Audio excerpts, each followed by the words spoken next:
Father Scott Bailey for Christian Living. Today I want to talk about how do we get the most out of Mass. I know that it's difficult to pay attention during Mass. Even sometimes the priest has difficulty, paying attention. I can remember years ago sitting and I was determined to pay attention at Mass, and I sat down and the first reading is from Jeremiah, and before I know it, my mind is off. Right? I hear a reading from the book of Jeremiah and I think, oh, I knew a kid named Jeremiah once in school. And then, hey, that reminds me of a song about a bullfrog. And then I'm wondering about the difference between a bullfrog and a toad. And before I know it, I'm standing up for the gospel and I have no idea what just happened in the readings.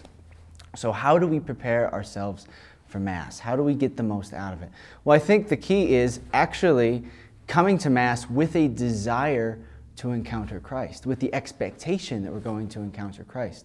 There's a really beautiful passage in John, the Gospel of John, when some Greeks come to Philip and they come up to him and they say, "We want to see Jesus." And I thought, what a beautiful thing if every time we come to Mass, that's the prayer in our heart. We want to see Jesus. And if we have that desire in our hearts and we expect to encounter Him in the Scriptures, because the Lord is always speaking to us. The Scriptures are never dead. The Scriptures are alive. They're living, the living Word of God.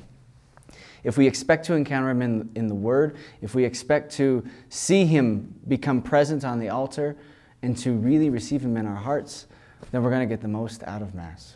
This is Father Scott for Christian Living.